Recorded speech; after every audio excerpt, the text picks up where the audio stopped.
ሰላም ሰላም ከመይ ትውዕሉ? እዚ ናይ ወርቂ ቻርት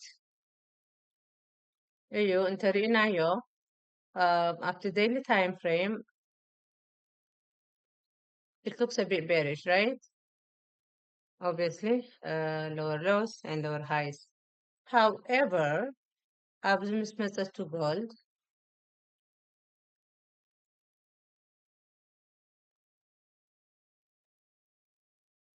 እሺ 50 ሚእታዊት ምጉዳል ናይቲ ዝነበረ ዋጋ ምስ መፀ ቁሩብ ክግዛእ ጀሚሩ ኣሎ። ኦኬ ቁሩብ ሕጂ እንተደኣ 4680 ገጹ እንተኸይዱ እንታይ ዘርእየካ ንላዕሊ ናይ ምቕፃል የርእየካ እንተዘይኮይኑ ኣብዚ ሕጂ ዘለዎ ቦታ ክትገዝእ እከኣል እዩ ኣብዚ ክገዝእ ትኽእል ኢኻ ዲፋይንድ ሪስክ ስለ ዘለካ ማለት እዩ ግን ከዓ ቅድሚ ሕጂ ዝተቐየረ ስትራክቸር የለን ማለት እዩ እንተደኣ ዝኾነ ነገር ተመፅኡ እንተኸፍአስ ኣብዚታት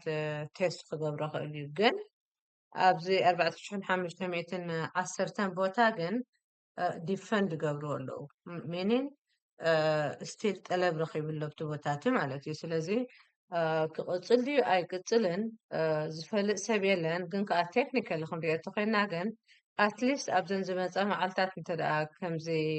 ካብዝን ላዕሊ ከባቢ 46000 ገለ እንተኸይዱ ግን ቁሩብ ናይ ላዕሊ ናይ ምኻድ ተስፋ ኣለዎ ማለት እዩ እንተዘይኮይኑ ጥንቃቐ ይሓትት እዩ ኦኬ ስለዚ ከምዚ ጥንቃቐ ሓትካ እዩ ፒሪየድ ኦኬ ንምንታይ እቲ ስትራክቸር ቅድሚ ሕጂ ስለዘይተቐየረ ማለት እዩ ሕጂ ንኣብነት ክትዋሳእ እንተደሊኻ ከምዚ ዓይነት ሲትዌሽን ሎሚ እንታይና ዘለና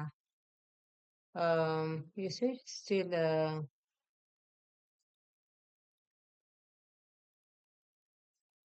it would be interesting to join in this area okay ኣብዚ ከባቢ 4565 ዘሎ ቦታ ኣብኡ ይምረፅ ቦታ ኣትሊስት ኢስ ዲማንድ ዞን ነዚ እንተዘጊርዎ ግን ክትንቀቕ ኣለካ ስለዚ ከምዚ ኣብ ዝኾነ ቦታ ገዚእካ እንተዳ ሪስክ ማኔጅመንት ክትገብር ተዘይክኢልካ it doesn't make sense እቲ ኢንቨስት ትገብሮ ነገር it has to make sense okay at least እቲ ቢግ ፒክቸር ዝዓቢ ፒክቸር ከምዚ ናይ ምቕፃል ፖቴንሻል ኣለዎ የብሉን ትብሎ ክኸውን ኣለዎ ወላ ብዙሕ ግዜ ተኣተዎ ዋጋ ክብር በል እንተደኣ ትርእዮ ዋጋ እቲ መፃኢ ናይቲ ትገዝኦ ዘለካ ኢንስትሩመንት ቁሩብ ናይ ላዕሊ ናይ ምኻድ ፖቴንሻል ከም ዘለዎ እንተደኣ ፈሊጥካ ቁሩብ ስክፍታ የብሉን ከምዚ እቲ ስትራክቸር ካልእ እንዳበለካ ባዕልኻ ፎርስ እንተጌርካዮ ግን it doesn't work that way ብኸመይ ይሰርሕ ነቲ ማርኬት ማለት እዩ ስለዚ